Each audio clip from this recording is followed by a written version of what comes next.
bonjour tout le monde. Bonjour à tous, Khalifa Touré, l'athlète de la diaspora ADJ TV. Et d'accord, comme vous le savez, aujourd'hui, nous sommes là encore ici, Roqueta Senar, Almeria. Nous sommes avec les responsables ici, Almeria, qui sont des responsables très connus ici, la région d'Almeria, mais je peux dire l'Espagne d'une manière générale.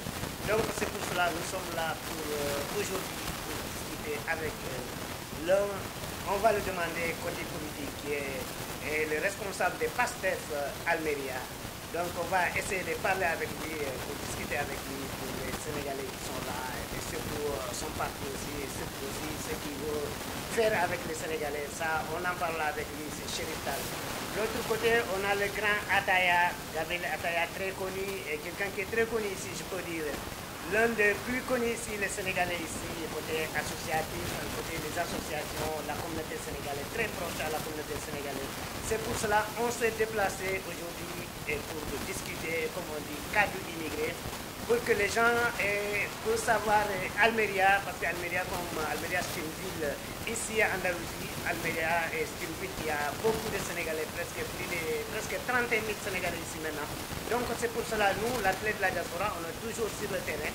Et on va les montrer aussi Almeria, la compétence d'Almeria, les responsables d'Almeria, les politiciens d'Almeria, les responsables associations aussi, et surtout les gens qui sont avec la communauté, qui sont toujours sur le terrain. C'est pour cela qu'on s'est déplacé.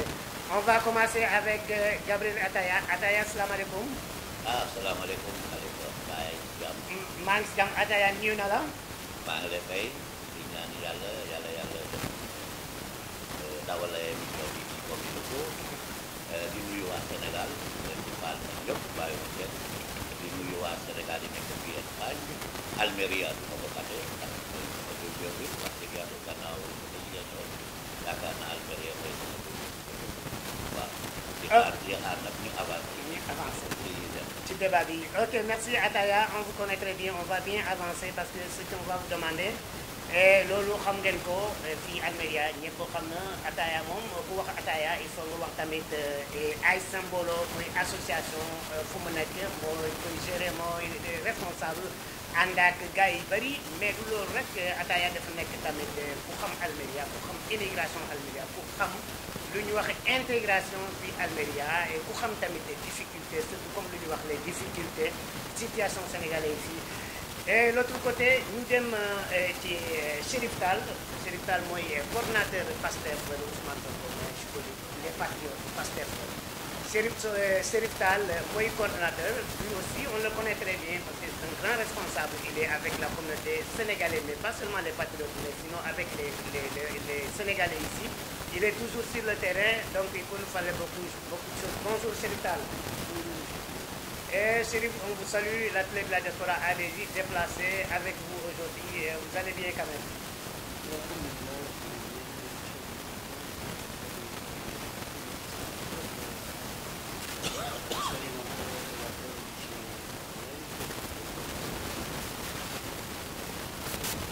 Ok, merci bien, c'est parti. On va commencer maintenant avec Ataya, va nous parler parce que c'est la clé, c'est la llave.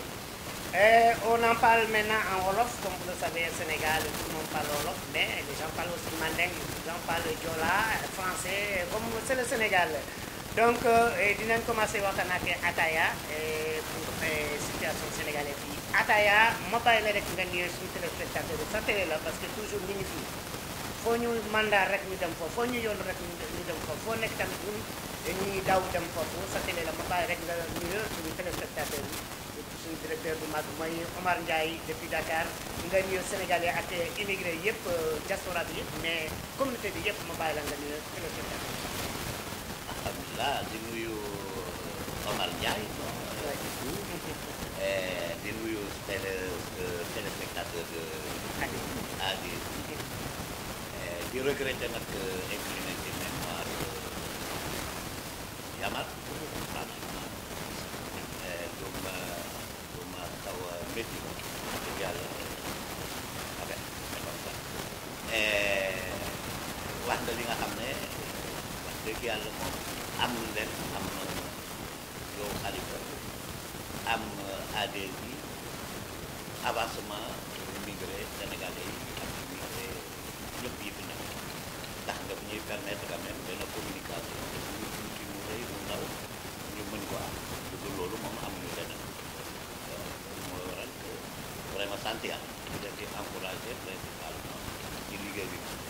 ku ci mën a jàpp na c'est un cri de cœur ou bien un appel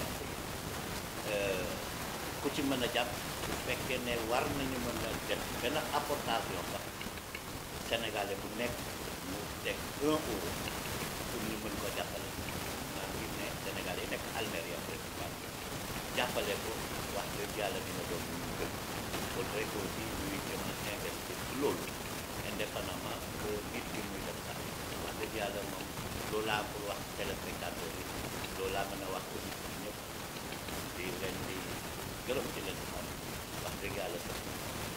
merci Ataya loolu da nga ma fàttal tamit mooy suñu grand Yamar Mané paix à son âme bu baax la woon ñëpp xam nañ ko fii chaque émission chaque débat dinañ wax turam parce que ADJ micro bi moo ko fi indi loolu duñ ko fàtt DG xam na loolu c'est parti léegi Ataya côté boobu avant ñu ñëw ci yow léegi parce que dinañ waxtaane ak situation sa compatriotes yi fii mooy sénégalais yi nekk fii Ataya moom dafa nekk ak africain yëpp immigré yëpp mais sénégalais yi moo ko tax jóg moo tax mu def lu bari ay classe espagnol pour ñu mën a jàng seen intégration seen doom yi Ataya moom xam nañ ko fii loolu dinañ waxtaan loolu mais nga may ma rek ma delloo ak Chérif Tall Chérif est-ce que vous êtes prêt pour me répondre les questions qu'on va vous demander? Vous êtes politicien, vous êtes responsable pasteur. Est-ce que vous êtes prêt pour me répondre? Parce que ici, les Sénégalais, les Sénégalais vous regardent.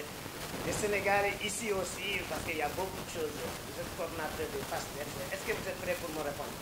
Oui, je suis là, je suis... Ok, merci beaucoup.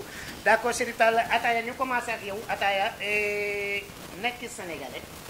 sa Ziguinchor moom kenn mënu koo kii nii parce que loolu ci fii la nekk mais loolu am benn problème Ataya yàgg nga fi bi nga ñëwee fii loolu yàgg na man nii bi ma la xamee ay l'année 2000 la mais beneen Ataya la jamono boobu mais xam naa ne moom Ataya même Ataya la mais Ataya ñu commencé rek Sénégal nekk Sénégal lan la loolu.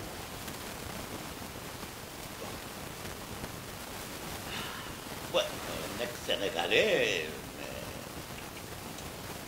je crois que war na nekk orgueil ku ci bokk résumé ko d'une autre façon bu ma waxee nekk Sénégalais war na nekk orgueil ku ci bokk maanaam je veux aussi foofu ñu fàtte ko ay principe ak ay valeur quelque chose bi nga xam ne on dirait que ñu bëgg a nas donc il faudrait que ñu liggéey ci côté boobu parce que Sénégalais war na am ay principe war na surtout maintenir ses valeurs donc j'invite à tous les Sénégalais ñu delluwaat ci loolu yaa ngi ne maa ngi ko bëgg a yàgg quelque part oui mais je me rappelle que suñu jamono boo taxawee ne Sénégalais tubaab ci boppam dafay wàcc jox la langue tëdd très bien mais tey jii ok Ataya wax boobu fu muy kii ni mais après dinañ dem foofu mais Ataya léegi boo gisee ma laaj la loolu parce que Sénégalais comme li nga wax noonu jamono boobu yàgg na ak tey te Ataya mi ngi si même kii nii peut-être léegi-léegi mu amaay kii nii parce que xale yi ñëw am na tamit Sénégalais yi bari léegi loolu mooy kii noonu mais comprendre nañ ko ak téléspectateur Ataya ñu commencé yow jamono boobu bi nga ñëwee fekk Sénégalais yi fii loolu déjà commencé nga ko mais ak tey nii lan mooy différence bu rëy rëy mooy li ma la wax boo doon dëgg Sénégalais rek orgueil boo doon dëgg Sénégalais mbëgte la boo doon dëgg Sénégalais fierté la mais da nga koy sentir ci sa deret sentir ko ci sa der sentir ko même ci li ngay respirer parce que ne serait-ce que nit ki xool la nga ne ko Sénégalais mu delloo la respecté donc loolu moo nekkoon Sénégal donc loolu laa la mën a wax ci valeur du Sénégal quant à tey wax dëgg yàlla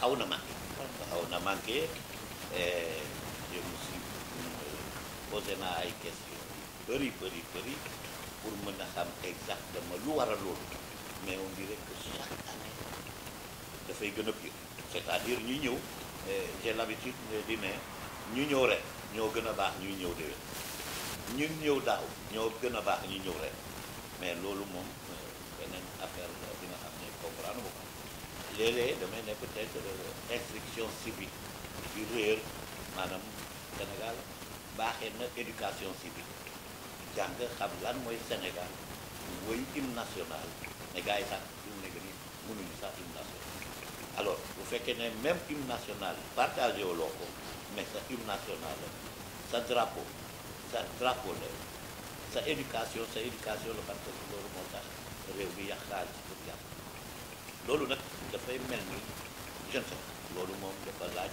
bonkal politiciens yi par exemple ñu liggéey ci wàllu boobu waaye ñun ak comme association ñu ngi def lu mais difficile. ok Ataya loolu foofu buntu la sax foofu lañ dugg mooy sénégalais yi mais léegi Ataya fu ñu koy commencé léegi nii mooy Almeria dafa nekk benn région sud Espagne région bu mag la mais nit ñi ñoo xamul rek boo demee même Sénégal Almeria parce que tool yi situation yi c'est vrai Almeria dafa sori ak capitale bi mooy Madrid loolu problème la dinañ ci waxtaan fu ñu commencé Ataya mooy suñu diggante wax ma Joola Séeréer Mandinki mais intégration diggante sénégalais ak sénégalais parce que am na li ngay liggéey wala li ngay lu caar mooy sa combat depuis kii mooy intégration suñu biir avant suñu diggante ak espagnol yi loolu gis naa nga wax loolu lu bari merci bari léegi dama bëgg a xam sénégalais ak sénégalais suñu diggante parce que tubaab yi boo leen laajee sénégalais ñooñu xamuñu kii nii la Ataya xam na ko boo ko xamul xam nga responsable boo ko xamul xam nga jigéen ñi bokk association yi mais seen relation yi suñu union entre nous wala intégration entre sénégalais parce que Almeria dafa nekk région bu mag mais am na ñu nekk capitale bi ñu nekk Roquetas ñu nekk Léxido loo gis diggante sénégalais ak sénégalais fii parce que loolu dafa am solo. sénégalais ak sénégalais nag wax dëgg yàlla mooy li may wax ci yàggaay yi nekkoon nañu benn lool nag wax dëgg yàlla ba ci année 89 2000 boobu la ñu commencé perdre repère parce que bu fekkee ne da ngeen commencé di sàkkan kaar macha allah mu organisation bi nekkuñu di koy renouveler maanaam di koy beesal dafay indi tension wala climat ci biir ce qui fait que problème yi fa lay commencé jaar et surtout bu ñu fi nekkee aussi ñu xam ni ki tubaab musul bëgg nit ku ñuul yi ñu manko parce que bu ñu manko doole donc y a ça aussi pression mais lan fan la manqué soutien bi mooy à partir de notre administration c'est-à-dire consul moom moo ñëw il n'a pas su gérer cette situation yëf yi dégénère donc principalement problème économique sénégalais fii on dirait que boo gisee sa morom sénégalais di góorgóorlu da ngay bëgg mu dee ah oui ça il faut le dire man je ne suis pas tendre je dis tout ce que je pense donc loolay sama jikko du ma juboo kenn parce que je suis comme ça. kon union bi kiwul noonu quoi. non union amul même saa yi autorité ñëw fii fenn fii des trucs par-ci par-là wax bi ne way ñun dañuy jëflante kenn du fi jëflante dafa am ñiy jëflante ñii di jëflante. kenn ku nekk bëgg a dem ci sa kii quoi. ku mel ni man bi nga xam ne du ma jëflante kenn damay jëflante ñëpp wala jëflante wu ma kenn maa ngi continuer si maritu boobu aw ma kii spécialement moom laa am pour jëflante non. man lu am ma wax ma woo ñëpp ku bëgg a ñëw ku bëggul ñëw anyway ma dox sama dox waa parti noonu mais loolu yëpp manque d'autorité ou bien manque de vue ou bien manque d'organisation de l'administration sénégalaise.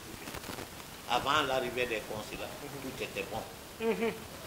Mais consulat yi bi ñu commencé sàpp la coow bi am c'est-à-dire comme consulat plénipotentiaire bokkul ak consulat honoraire dañu defoon seen liggéey bu rafet marché la ba fu mu toll waaye consulat plénipotentiaire bi ñu ñëwee ak ambassade fu la coow bi commencé ambassade d'ailleurs lu sax amul benn politique bi muy mener vers les immigrés wala concrètement vers Almeria wala vers Andalousie Ataya et foofu dinañ fa dugg ko développé incha allah foofu buntu la tamit il faut ñu souligner ko Ataya ñu laaj la avant ñu ñëw benn kii rek ak Chérif Tall coordonnateur Ataya Almeria dafa nekk région zone agricole wala agriculture fii Ataya lu tax sénégalais bu ñëw wax ma 80% wala 50% mais 60% ñëpp bëgg a ñëw Almeria wala ñu bari ñëw Almeria agriculture bi moo tax wala fii situation la wala association ñooy def seen liggéey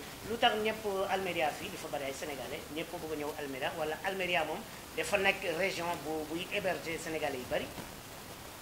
Évidemment boobu nag la mu lay rappeler rek dama amoon benn xarit marocain buy may migré du dem fu ñu ko wowul migré day dem fi liggéey am na fi il faut le reconnaître jàmm am na fi mais ñun ñoo amul pas-pas pour mën a saxal jàmm bi entre nous c'est là où se trouve le problème mais sinon jàmm am na di nga liggéey compatriotes yëpp dañu lay sàcc c'est normal mais boo liggéeyul toujours mais di nga mën a liggéey am as tuut li nga mën a dépendre mën a nekk sa autonome wala nga nekk sa indépendance tuuti pour mën a continuer sa dund mais quant à les grandes villes dañuy am foofu problème bu liggéey waaw ñu du ñu liggéey mais am nañ ko problème bu liggéey parce que pour le contrôle bi moo waral que attraction bi yëpp Almeria.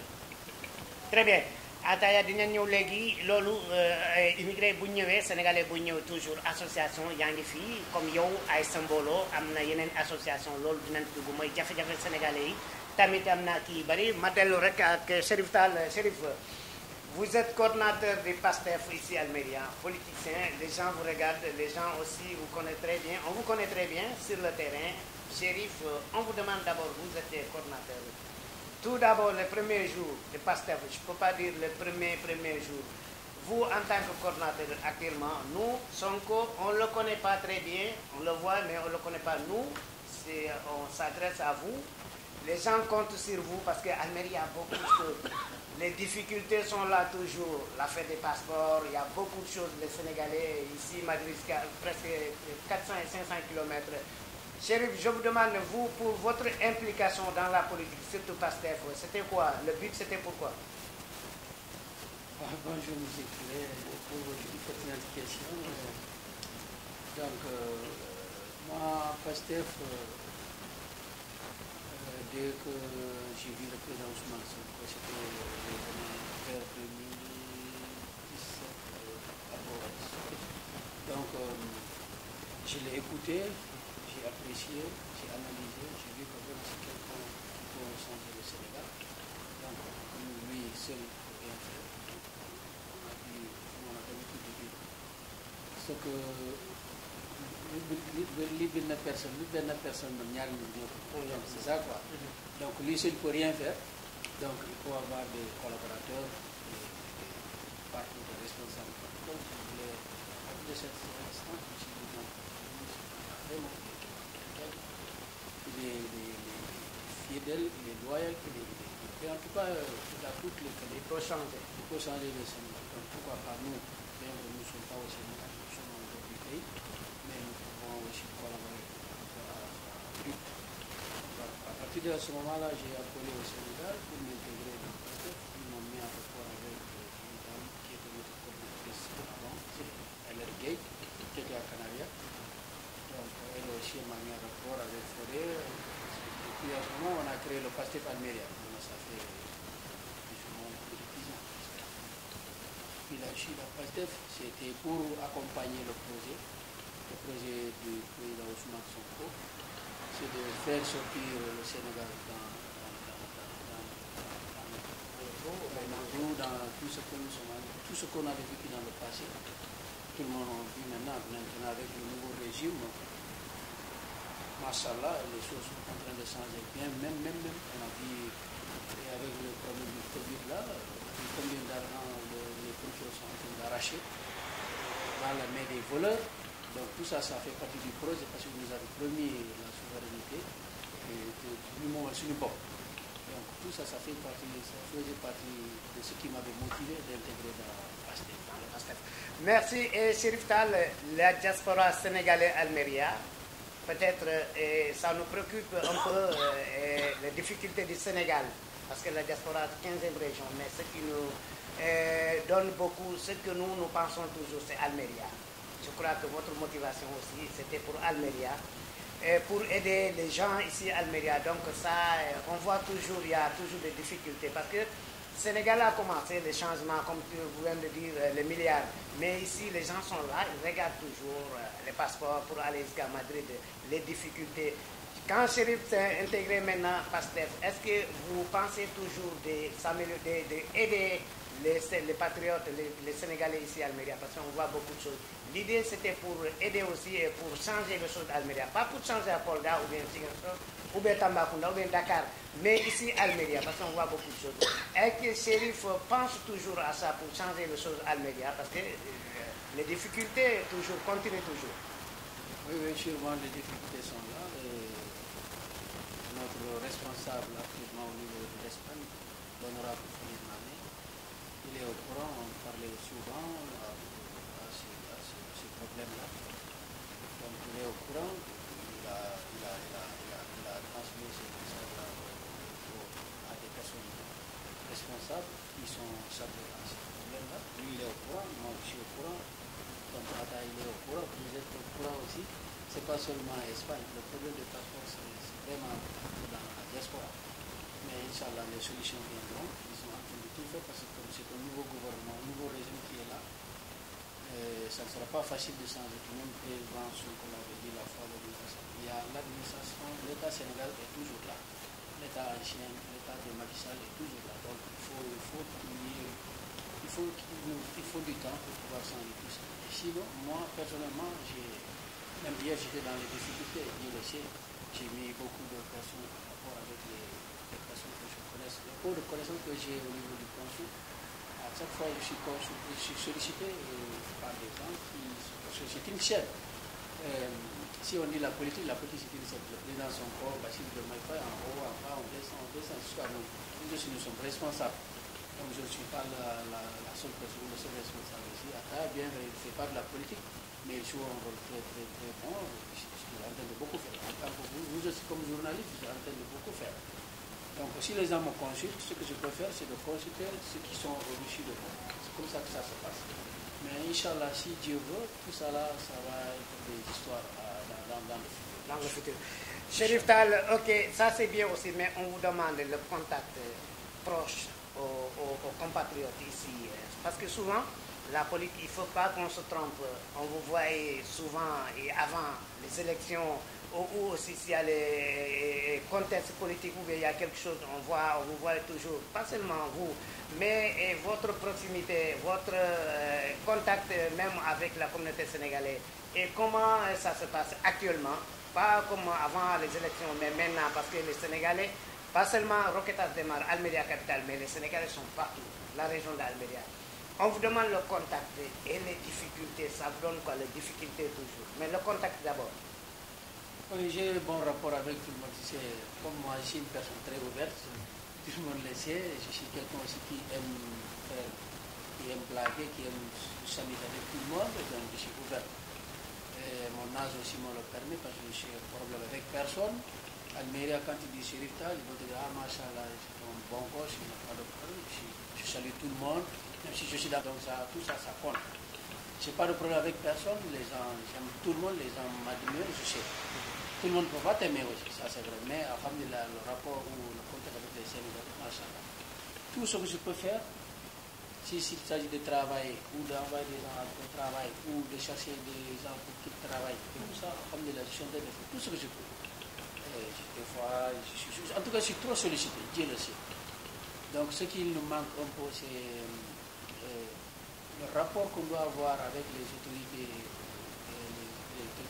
administratives pour pouvoir résoudre certains problèmes. Si les gens ont confiance sur toi, donc les gens ont confiance. On vous a voté aussi donc, pour ça. Voilà, ils ont mis leur confiance sur toi. Donc, toi aussi, tu dois vraiment être responsable. Tu dois être là pour quand ils appellent, tu dois répondre à ces appels. C'est ce qui nous manque.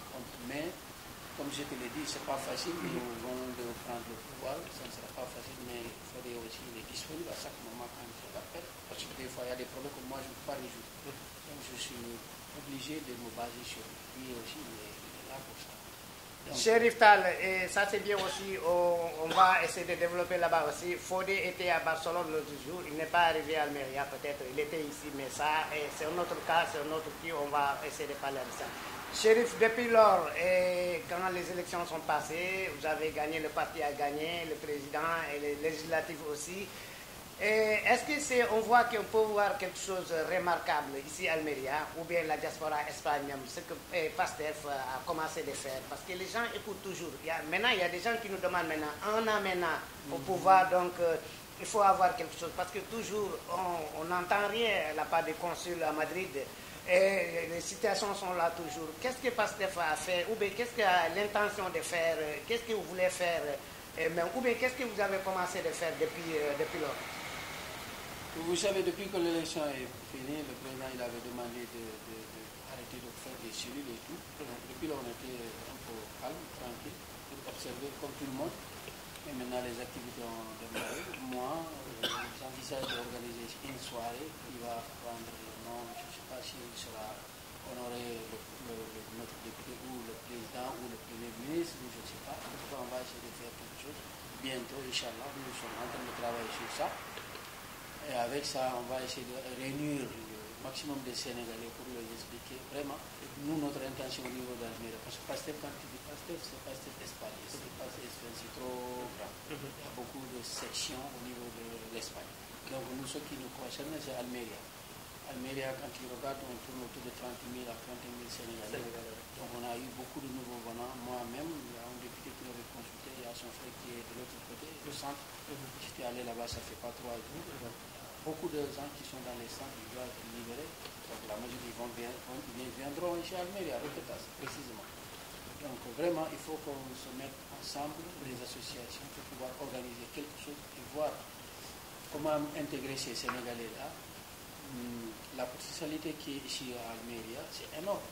L'agriculture dans le côté agriculture, dans le côté business, le commerce et tout, il y a tout ici. Donc il nous faut vraiment que nous soyons responsables du gouvernement ou quelqu'un vraiment d'importance qui doit venir pour venir ici au niveau d'Almeria pour voir quelles sont les potentialités d'Almeria, quelles sont les solutions pour pouvoir faire le retour comme nous sommes en train de dire pour que les Sénégalais puissent retourner. Moi en personne, si j'ai les possibilités, je préfère retourner au Sénégal pour aller travailler parce que j'ai l'expérience. J'ai travaillé dans des champs, comme tu le sais, j'ai fait l'expérience, j'ai mes diplômes, j'ai ma formation, donc je peux faire beaucoup de choses.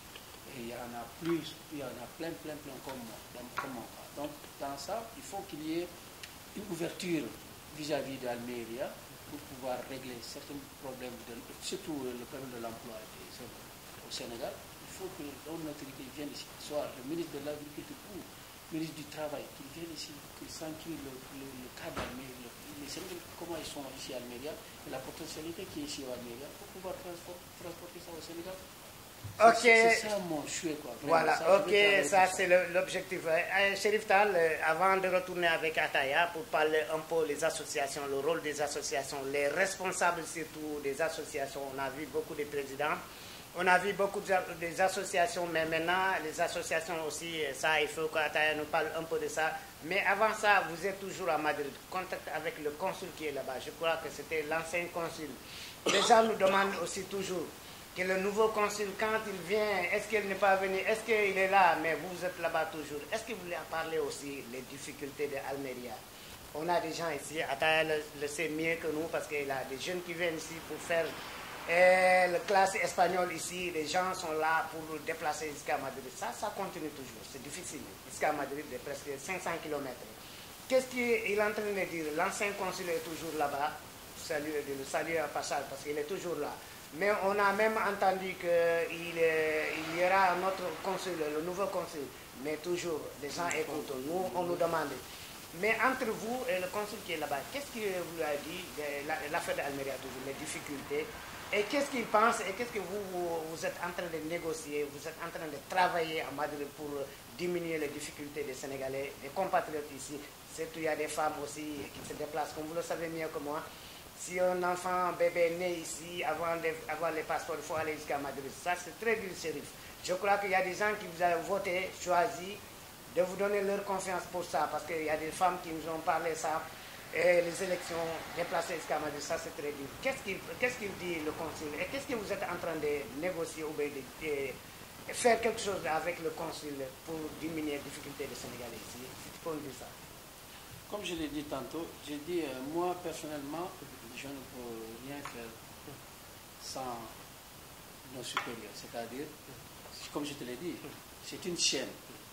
Les gens comptent sur ces résultats, moi aussi je compte sur d'autres jusqu'à ce que ça arrive.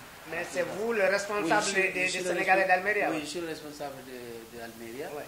Ce que je suis en train de faire, je vois les problèmes des Almériens. Je sais qu'on a des problèmes. Moi-même, j'ai un problème de passeport.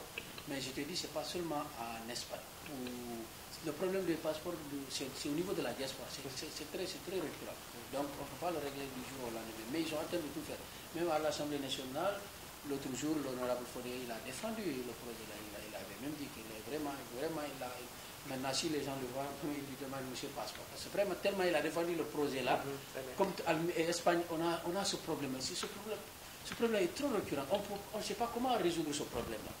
Parce que moi-même, j'ai un rendez-vous. Le rendez-vous, c'est vers juillet. Tu vois? Donc, c'est compliqué. Le nouveau conseil n'est pas encore venu. Il y a toujours les gens qui sont là-bas, les anciens qui sont en train de faire le boulot pour pouvoir, en attendant que le nouveau consul arrive. Ça ne sera pas facile. Donc, ce qu'il nous faut, c'est la patience. Il faut patienter. Comme c'est un nouveau gouvernement, ils sont en train de changer, de faire des remaniements, de voir placer, enlever. Ça ne sera pas du tout facile. Mais Inch'Allah, bientôt, ce sont les gens qui sont nos responsables, les députés de la diaspora, vraiment, ils sont en train de beaucoup faire sur ça. Même Fatou Sissé Koudiaby, l'autre, il était allé au niveau de là où on fait des passeports pour pouvoir s'occuper de ce problème-là. Comme elle est de la France, mais c'est le même problème. On a le même problème. Quand j'ai vu quelqu'un qui dénonçait l'autre jour, il disait que lui n'a pas 200 €, parce que pour avoir ton passeport, il faut 200 €. Je sais que des fois les gens parlent pour parler aussi, mais le problème de passeport, c'est très complexe. Chérif, c'est très compliqué, plus compliqué que ça, parce qu'Almeria, 500 km de Madrid, ça c'est très dur. Ça, on va revenir avec vous, parce que si vous êtes toujours à Dakar, vous êtes toujours au Sénégal, Fodé est là-bas. On va vous demander si le président connaît Almeria. Le président Bassirou Diomaye Diakhar Faye ou Sonko, je crois qu'il était à Madrid, vous avez parlé d'Almeria. Mais on a besoin des responsables qui viennent jusqu'à ici. On vous revient et on va essayer de développer. Et nous développons Ataya. Ataya léegi nga ne immigré yi bu ñëwee dañ ñëw fi Almeria loolu kan moo leen daal fii bu ñëwee ñi bari association yi monde boobu xam nga ko parce que ci loolu ngay kii nii loolu moom sa liggéey la sa objectif la parce que toujours man bi ma la xamee loolu ça fait presque 25 ans mais toujours immigration yaa ngi def li nga mën yaa ngi def lu bari Ataya association yi bari na fii Rocket Festival Sénégalais yi bu ñu ñëwee ñi bari association yi lañ dem wala association lañ kii nii et ma laaj la globalement monde associatif loolu xam nga ko rôle association mooy laaj ci compatriote ku ñëw fii association lan la war a def wala association ak immigré bokkam compatriote am lan mooy le rôle am normalement.